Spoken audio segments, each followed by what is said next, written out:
I'm Melanie Arcos, and I'm studying for APs next week. And I'm Matthew Nadoff, and I'm celebrating Star Wars Day tomorrow. I'm Jake Mano with This Week in BMB Sports, and I forgot Star Wars Day even existed. I'm Limerick Liam, and how could you forget about the best day of the year? Also, I'm here with your weekend weather.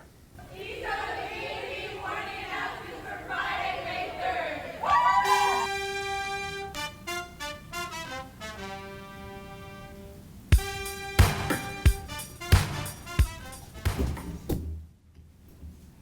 Good morning, Mepham. Today is Friday, May 3rd, day 2. Please rise for the pledge. I pledge allegiance to the flag of the United States of America and to the republic for which it stands, one nation, under God, indivisible, with liberty and justice for all. Welcome back, Pirates. I hope everyone had an amazing break. And a smooth transition back to school. I know I did. However, it's been dreadful getting ready for APs. Agreed. AP tests start on Monday, May 6th and last all the way until Friday, May 17th. Make sure you check those dates if you're taking any on the AP website. And make sure to study and get plenty of rest before those tests. And APs aren't the only test coming up. The May SAT is tomorrow. This is the second digital SAT, and let me tell you, the first one was definitely a challenge.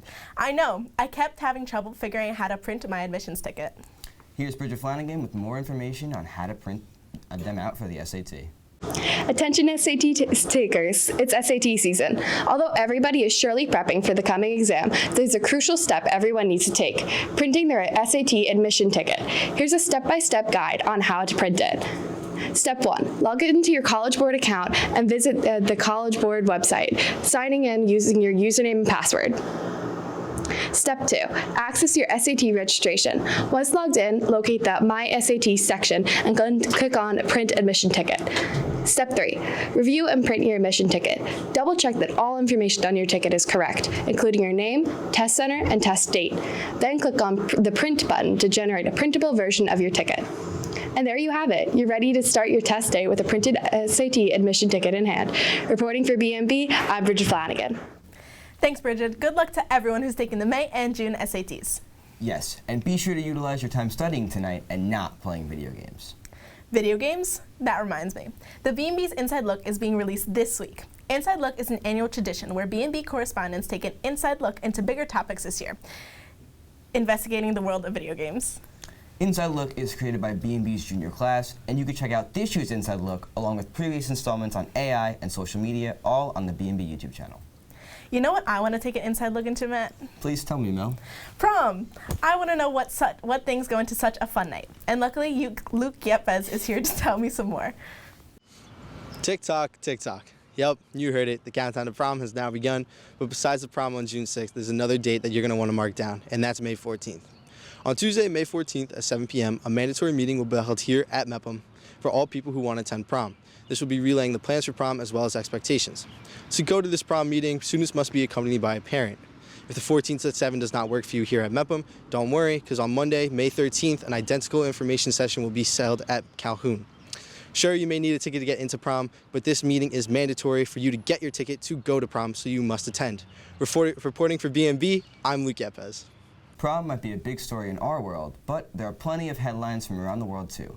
Let's take a look at global events with CNN World News.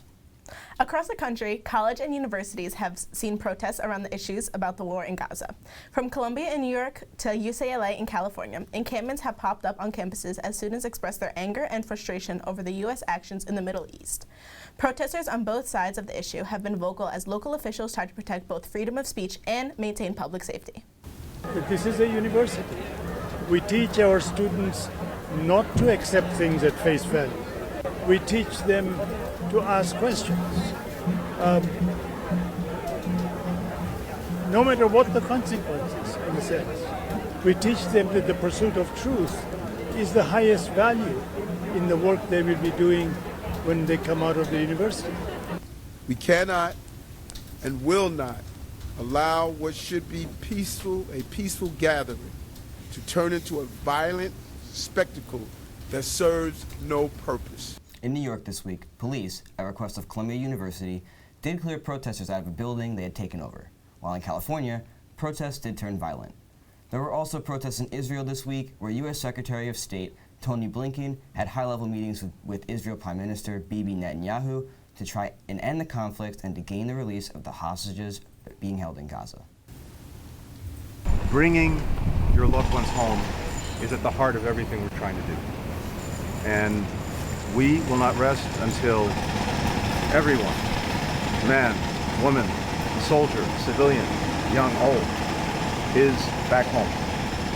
There is a very strong proposal on the table right now. Hamas needs to say yes and needs to get this done. And those are just some of the stories we're following at BMB, which we will undoubtedly have more in the weeks to come. In more local news, the MEPM class of 2024 is hosting a Use Spirit Wear donation drive. Please drop off any gently worn student apparel that you no longer want to room 200 or 317 until June 6th. These items will be made available to those who can't buy new items. It is such a great cause, and it is so important to help those in the local community. I love to see the local community come together, especially when support is needed. With a little more about ways the community can come together, from our sister show, Midweek Update, here's BMB's Ariel Budrum. Thanks, Matt. You may have heard Abigail Kranz, a junior at JFK High School and the daughter of a Bellmore Fire Department paramedic, was recently diagnosed with osteosarcoma.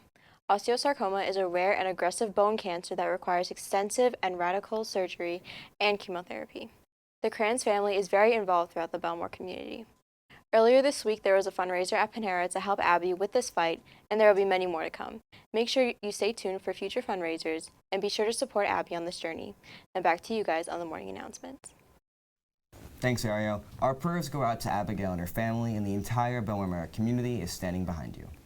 One way to help Abigail through this process is donating to the GoFundMe page that has been created. One place this GoFundMe can be found is through Instagram. The next time you're scrolling through Instagram, make sure to follow the new BMB Sports Instagram for updates on all MEPM sports. For now, though, here's Jake Mano with your week in MEPM sports.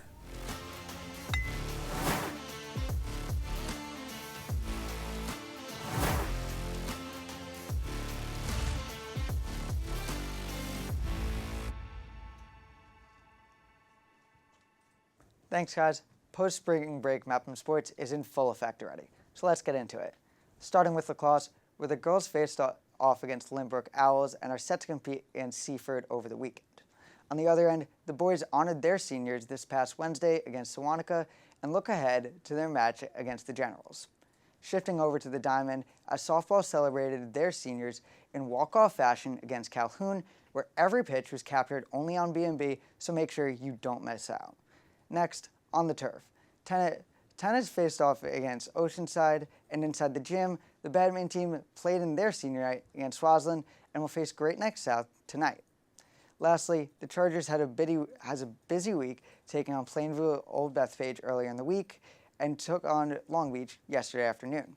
The last sports season of the school year is slowly winding down, but there's still a lot more to look forward to. But until then, I'm Jake Mana, sending it back to Mel and Matt. What an action-packed week in MEPM Sports.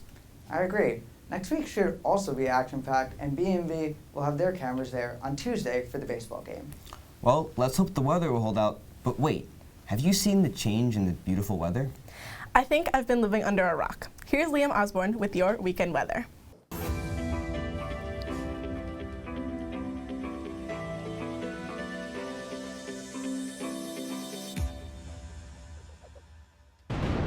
Top of the morning to you, lads and lasses. I'm your new weatherman, Limerick Liam, and I'm coming to you from the ever so lovely Dingle Peninsula in me homeland.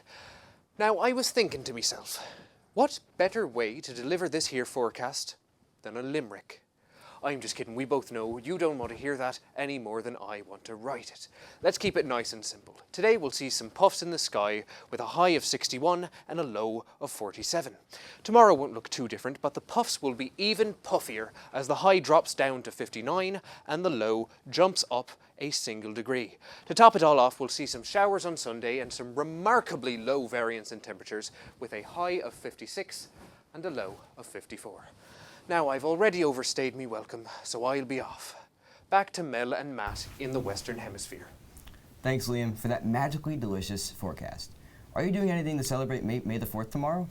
I intend to binge all 9 movies this weekend. Apparently, you get to find out who Luke's father is. Okay, well, I hope that doesn't get in the way of studying for APs. Have you met me?